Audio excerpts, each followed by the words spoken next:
Let's pretend for 1 second that your podcast is a movie character. They're tired, they're a little beat up, and they're wearing those same sweatpants from episode 12, and you're on episode 50. They're standing in a dark alley and they're punching at shadows. And that's what it feels like when your show is getting hammered by invisible enemies. Not trolls, not bad reviews, not even the algorithm. And trust me, the algorithm can be an enemy sometimes. Oh, do I know. I'm talking about the stuff inside your head that quietly wrecks your podcast before it ever hits the feed. We're going to name a few of those enemies today. And if one of them sounds like it's been living rent-free in your head, then I want you to write it down, because once you see it, you can actually fight it, and then your podcast can grow, whatever that growth looks like to you. Enemy number 1 is going to be something I can absolutely relate to. It's called download shame. Do I know all about that? It's the sinking feeling every time you go into your hosting dashboard and you see numbers that don't match the movie in your head. You're expecting 100 downloads or 1,000 downloads and 9.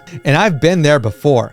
Trust me, I've been there before. I've had 2 download episodes. That was when I first launched this podcast, Your Mic. And man, does it just wreck your ego. What I want you to do is think about download shame, okay? Think about it. Because if you've ever expected a ton of downloads and you only got 100, a few hundred or whatever, that's okay. But don't tell yourself it's not a big deal, because there is a part of you that flinches whenever you log into your dashboard and you see those results. They don't lie. Download shame doesn't just feel bad, it changes your behavior if you don't nip it in the bud. Because what happens is you start making decisions from insecurity. You chase topics you don't really care about because maybe it's just going to hit different. You contort your titles into clickbait because you're desperate for a spike. You avoid looking at your analytics altogether because, well, your ego. And let me tell you, what does not get measured cannot get managed. And your show, if you ignore your analytics, is never going to take off. The tragedy is shame never built anything worth listening to. Say that again. Shame never built anything worth listening to. On to enemy number 2, the ghost committee. The ghost committee is my term for the imaginary group of people you picture in your head every time you're ready to publish. These can be old coworkers, family members, and the one teacher who said you talk too much. That was my public speaking teacher. Ironic, right? I know. So what you do is maybe it's some peer you low-key want to impress. None of them are actually sitting by the phone waiting to dissect your new episode. In your brain, however, they're in the front row, arms crossed, and they're ready to judge your every word. Not the case. The ghost committee doesn't even listen to your show. They're not even thinking about you. When you think about it, most of the world is not even thinking about your show, much less you altogether. They just aren't. I'm not trying to be a jerk. Nobody's thinking about it. Nobody's thinking about me. Nobody's thinking about this show. Nobody cares. There are 8-9 billion people on this planet? You and me? A grain of sand on an infinite beach. So the ghost committee doesn't even listen to your show, but they are effectively your show's executive producers, and that sucks. Enemy number 3 is algorithm worship. And I have fallen victim to that too. This is where you take a tool, a crude recommendation system built by a company that doesn't even know your name, and then you turn it into a god. You start talking about what the algorithm wants like it's Zeus on a mountain. You make creative decisions based on half-understood social media tips. You obsess over posting times, clip lengths, hacky hooks, and trends you don't even like. Now, there's nothing wrong with respecting how platforms work. You should. But the second what the algorithm wants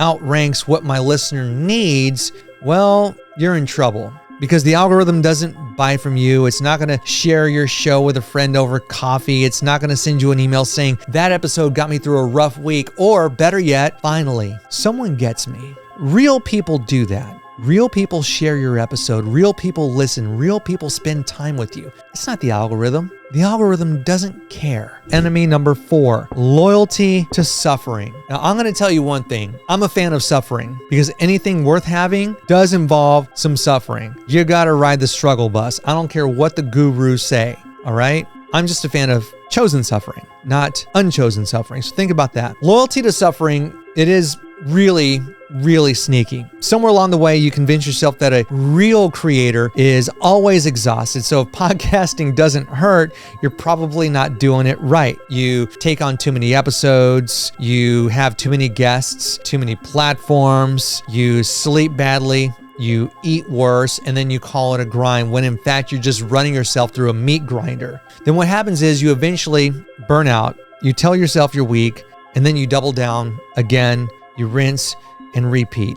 Loyalty to suffering keeps you from changing your format, asking for help, or God forbid, taking a season break. And again, it wrecks your sleep and it wrecks your health because you're eating worse. And that is a killer when it comes to creativity, much less your overall health. Enemy number 5 is future fantasy. I love to fantasize. You can find my head in the clouds every time I'm walking my boy Sparrow. I'm a dreamer. I'm a daydreamer. I like to fantasize. Future fantasy is that beautiful, dangerous version of, once my show hits X, then I'll ... Examples: once I hit 100 episodes, then I'll be legit. Once I hit 10,000 downloads, then I'll start selling. Once I land that big name guest, then everything is going to change. And I've been at all 3 of those examples. 100 episodes, I'm at over 100 episodes of Your Mic. I was at over 100 episodes of my first podcast, Freddy's Huge Ask podcast. I was at more than 120 episodes of the previous one, Cruise Through HTX. Trust me, when you get to 100 episodes, it doesn't even feel like a big deal. I've taken all of my podcasts, post radio, past 100 episodes. It's really not that deep. Not that big of a deal. It's not some badge you wear. Oh, episode 50, episode 100. Let's talk when you get to 200 episodes. All right? Maybe I'll do something for episode 200. A future fantasy is useful if it pulls you forward, but often what happens is it becomes a reason to not do the uncomfortable work in front of you today. I don't need to get clear on my hero right now. I'll figure it out once I have more listeners, and spoiler alert, you won't. So what do you do with all these enemies? You don't try to positive mindset them away. You put them on paper, you drag them into your process. And I've got a simple exercise for you, okay? After this episode, you sit down with a blank piece of paper. Yes, paper and pen or pencil. You're going to actually write. Actually writing is good for you, okay? My podcast's enemies are, and then you're going to list them: download shame, the ghost committee, algorithm worship, loyalty to suffering, future fantasy, or whatever. And for each one, I want you to ask these 2 questions. How does this enemy change the way I host, plan, or publish? And then you're going to ask, what would I do differently this month if my enemy suddenly vanished? Poof. Disappeared. Be as specific as possible. Maybe you'll write, if I wasn't ashamed of my downloads, I'd finally talk about the subject I care about instead of chasing trends. If I wasn't scared of what my old boss thinks, I'd say what I really believe about how this industry treats people and how it treats creators. If I stopped worshiping the algorithm, I'd build for people, not robots. Those answers give you a roadmap. Your show doesn't just need better gear or better guests. It needs a host who isn't secretly taking marching orders from invisible enemies. The crazy thing is, once you start making decisions from clarity instead of fear, your metrics actually will improve. Not because you hacked the system, but because you're finally making something that sounds alive, like a living, breathing podcast, because you're a living, breathing soul. You're a human. You're not a robot. So today's episode forced you to admit you've been shadowboxing good. That's the first step to actually landing a punch. And if you want help turning those enemies into a story your show can actually fight, that's the work I do inside PodQuest. It's my online course. It's where we stop pretending your podcast is just content and we start treating it like a saga with a hero, a villain, a supporting cast, and an actual plot. All right?